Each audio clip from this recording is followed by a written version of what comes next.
Bueno, buen día. Mi nombre es Alex Guiza. El día de hoy les voy a exponer un poco sobre el bromuro hipratropio.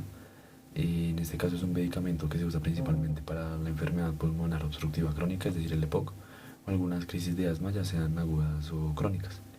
Principalmente les voy a hablar sobre algunas cosas, consideraciones que se deben de tener en cuenta para elegir la vía de administración y la forma farmacéutica, como las propiedades físico-químicas del principio activo afectan la selección del envase y el empaque del medicamento, y como el empaque y el envase del medicamento pues afectan los atributos del medicamento como tal, ya son estabilidad, eficacia, seguridad y calidad. Bueno, iniciando principalmente, la forma farmacéutica de este medicamento es una solución para inhalación. En este caso consta de un dispositivo que se llama inhalador o un aerosol, y la vía de administración es pulmonar. Principalmente esas dos tienen una gran relación, y proseguiré pues a explicar por qué entre ellas tienen esta relación y por qué se eligen estas y pues no otras. Principalmente el bromuro hipratropio es un agente anticolinérgico, específicamente un antagonista competitivo de receptores muscarínicos de acetilcolina. Pues recordemos que un antagonista es aquel que tiene buena afinidad pero muy poca actividad intrínseca, es decir, que como tal se une al receptor, en este caso al receptor muscarínico, y no tiene una actividad farmacológica como tal. Los receptores muscarínicos de acetilcolina se ubican en las células del músculo liso bronquial, es decir, en las paredes de los bronquios y los bronquiolos. Y principalmente la acetilcolina lo que hace es unirse a estos receptores en estas células del músculo, y al unirse a ellos genera, la activación de esto pues genera una cascada de señales que resulta en la contracción del músculo liso. Es decir, que esto es lo que dificulta que no se pueda respirar bien. Mm, Como tal, el mecanismo de acción lo que hace es que el bromuro hipratropio se une específicamente a estos receptores, haciendo que no se una a la acetilcolina, y como tal se disminuye esta contracción del músculo liso y se pueda respirar mucho mejor. Estas son las razones pues, por las que principalmente se elige esta vía para que llegue directamente a los pulmones. Mm, También es que el efecto máximo de broncodilatación es de 4 horas, es decir, el efecto tiene un gran plazo. Otras propiedades que hay que tener en cuenta, básicamente la concentración de bromuro hipratropio en la solución eh, no es menos del 90% y no más del 110%. Tiene que ser estéril. Esto quiere decir que no tenga ningún tipo de agente microbiano. Y una razón muy importante es que en la preparación pues, como tal del medicamento tiene que tener un pH ajustado a 3,4, y este pH se ajusta con ácido clorhídrico. ¿Cuál es la razón por la cual se usa un pH ácido de 3,4? Hay que tener en cuenta que el pH de las barreras biológicas del pulmón es de 7,35 a 7,45, es decir, que es básico. Por lo cual, para que el principio activo se disuelva o haga su acción farmacológica, tiene que ionizarse en un ambiente básico, por lo que es ácido. Entonces, al ser en un ambiente básico en las barreras de los pulmones o las membranas de los pulmones, y se usa esta vía de administración. Porque pues en el caso de teniendo en cuenta de que el estómago y el intestino delgado tienen pHs ácidos, como tal el fármaco no se distribuiría, no se absorbería correctamente. Hablando un poco más sobre las propiedades farmacocinéticas, tenemos principalmente que se absorbe de un 10 a un 30% total de la dosis inhalada, y esa es la que llega al pulmón. Es decir, que el resto no llega al pulmón como tal, sino que se deglute, se pasa a través del tracto gastrointestinal, pero igual no tiene ningún efecto farmacológico allí, porque pues la biodisponibilidad de esa cantidad de dosis en el tracto gastrointestinal es despreciable. Entonces, como tal, tiene su acción farmacológica pues, en los pulmones. Del 10 al 30%, que fue la cantidad que mencioné, la biodisponibilidad de esa cantidad es casi completa. Con respecto a la distribución, básicamente se une, como lo dije anteriormente, a los receptores del músculo liso y específicamente a los pulmones. Una mínima cantidad de fármaco se une a las proteínas plasmáticas de la sangre. eh, y también pues hay que tener en cuenta que dentro de su estructura hay un ion amonio, y en este caso el hipatropio no atraviesa la barrera hematoencefálica, es decir, pues la membrana que regula el paso de las moléculas desde el torrente sanguíneo hasta el cerebro, es decir, que la mayoría del fármaco no pasa por la sangre. Con respecto al metabolismo, el 60% de la dosis se metaboliza en el hígado, o sea, la mayor cantidad del fármaco se degrada allí. Y con respecto a la eliminación, la vida media de eliminación del fármaco y sus metabolitos es de 3,6 horas. Y el 40% de la dosis se excreta en los riñones, es decir, lo que no se degradó en el metabolismo en el hígado se expulsa en los riñones. Entonces, pues aquí tenemos como varios puntos de vista por los cuales pues se usa la vía de administración pulmonar para que tenga una acción más directa y pues teniendo en cuenta de que no pasa por la sangre no se necesita que sea oral, también por las condiciones de pH y pues que como tal la distribución del fármaco no necesita pasar mayormente por sangre sino directamente llegar a los pulmones y pues por esto mismo se utiliza un inhalador, es decir, una solución para inhalación para que pues pase a través del tracto respiratorio. Bueno, ya hablando más a fondo sobre el empaque de envase del medicamento, comenzando por el empaque primario, este se elige por ciertas condiciones, principalmente pues es un inhalador el cual pues el recipiente específicamente materiales de aluminio. Esto se debe pues a que tiene una excelente barrera contra la humedad, la luz y el oxígeno.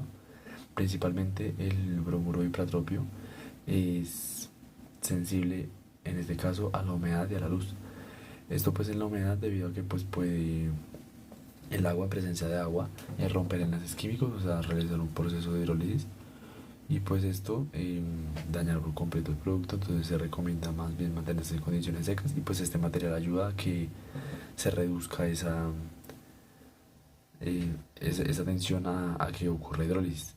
También pues con respecto a la luz puede evitar degradación fotoquímica en la luz ultravioleta, entonces pues la comparación de el aluminio, digamos, con el vidrio, con el plástico, al no ser transparente y al tener un color más opaco, se puede evitar este contacto con este tipo de luz. También, pues, previene la contaminación cruzada, es decir, pues al ser un material tan duro y tan resistente, no permite que el ambiente externo, otros medicamentos o impurezas lleguen como tal al principio activo y también la facilidad de la manipulación y ya que pues el aluminio es un material muy libre, muy ligero y muy maleable esto pues facilita el diseño y fabricación de otros inhaladores y pues también puede ser moldeado para encajar en los sistemas de administración y asegurar una dispensación precisa del medicamento. También otra característica importante es la compatibilidad con la formulación. En este caso, el bromuro hipatropio puede interactuar con diferentes tipos de plásticos. Entonces, por este caso se elige como tal el material de cabeza es el aluminio. En algunos casos puede interactuar con plásticos como el cloruro de polivinilo, el polietileno de baja densidad y el polipropileno, que pues sus siglas aparecen en pantalla. Eh, También brinda muy buena información, en este caso brindan todo lo que se necesita saber del medicamento, como podría ser el nombre, la dosis, la forma farmacéutica, el laboratorio, la composición, la posología, las contraindicaciones, las advertencias, la vía de administración, el fabricante, el registro sanitario, el importador y el distribuidor, el número de lote y pues también la fecha de fabricación y vencimiento. Y ya por último, eh, este material pues tiene superficies internas resistentes a la adhesión de partículas y la reactividad química. ¿Esto qué significa? Que pues gracias a estas superficies no como tal las partículas no se adhieren al material, sino que asimismo como los protege, también protege al material de sí mismo. Entonces el principio activo sale como tal y no se mantiene, no hay adherencia en esto. También una característica importante es que al utilizar este material en la formulación, hay ausencia de uniones sólidas. En este caso, pues las uniones sólidas son como plegamientos de material que podría haber en otro tipo de material. En este caso es como tal de material liso y compacto. Entonces, pues estas uniones sólidas disminuyen el riesgo de que haya otras interacciones que no se deseen del medicamento, pues como tal con el material. Bueno, y como última característica, pero no menos importante, la inercia química y la barrera protectora. En el caso de la inercia química, me refiero básicamente a que es una propiedad que tiene el bromuro y pratropio para no reaccionar o no tener ninguna tendencia o una tendencia muy pequeña a reaccionar como tal con el aluminio. Esto pues le confiere características de que no reacciona, entonces pues no hay una interacción como tal de principio activo con el recipiente, con el material del recipiente. Y a la barrera protectora me refiero básicamente a que el aluminio pues tiene la propiedad de formar una capa superficial de óxido de aluminio, que como tal es una barrera natural que genera él, y esta barrera natural pues sirve para la corrosión. Entonces lo que permite es que previene la interacción directa entre el bromuro hipratropio y como tal el aluminio, y pues así persevera mucho más la vida o el tiempo a largo plazo del principio activo y como tal del medicamento. Bueno, y ya por último hablando del empaque secundario, pues recordemos que es aquel que mantiene seguro al empaque primario y como tal al medicamento. Pues en este caso para el bromuro hipratropio es una caja de cartón de un tono amarillento. En este caso pues es un material que pues puede proporcionar una buena protección contra la luz ultravioleta, recordémoslo como lo haría también el primario. En este caso pues contra la exposición de la luz, y pues también ayuda a preservar la estabilidad del medicamento y también del empaque primario, así que es como un segundo recurso para proteger esos dos aspectos. Algo también muy importante sería la comunicación visual, ya que pues al tener este color amarillento puede llegar a ser llamativo, fácilmente distinguible para los consumidores o pacientes. Entonces pues esto se puede destacar entre sus productos y pues puede hacer una fácil identificación en cuanto a un servicio farmacéutico o atención médica. Eh, Asimismo, pues en la diferenciación de productos, si hay formulaciones, concentraciones o presentaciones de soluciones de inhalación de bromuro de hipratropio, el color amarillo puede utilizarse como una variante particular de diferente a otras en el mercado como tal. Y eso pues también desencadena atributos de seguridad. En este caso pues esos colores específicos pueden indicar ciertas características o propiedades específicas de ese producto. Ya dependerá si así lo desea o no el fabricante, pero pues en este caso esto variaría según el país y pues las regulaciones locales. Mm, También se debe tener en cuenta los requisitos normativos, ya que pues algunas regulaciones o directrices podrían recomendar o requerir que ciertos medicamentos o tipos de productos farmacéuticos utilicen colores específicos en el empaque secundario. Pues esto ya iría como tal si ya es en cuanto a los requisitos, y pues esto basado en el decreto 677 de 1995. Ya por último pues también que este empaque brinda una muy buena información, ya que brinda básicamente la misma información que brinda el empaque secundario, el empaque primario. Entonces pues en este caso lo hace un poco más llamativo, entonces de pronto llama mucho más la atención del cliente, y también teniendo en cuenta que pues el empaque secundario es mucho más grande que el empaque primario, y pues sirve de esta manera pues para identificarlo y que se vea una mejor visibilidad en el mercado. Sin embargo, el empaque secundario de este medicamento no se puede relacionar con el bromuro de hipratropio, debido a que al ser el empaque secundario no tiene contacto directo con el mismo. Por lo tanto, las interacciones físico-químicas entre él y el principio activo no tendrían demasiada relación. Bueno, ya como conclusión final, eh, es demasiado importante y de vital importancia tener en cuenta la vía de administración y la forma farmacéutica y todo lo que implica llegar a estas, teniendo en cuenta consideraciones biofarmacéuticas, farmacodinámicas y físico-químicas de determinado medicamento, y cómo se relacionan con el mismo.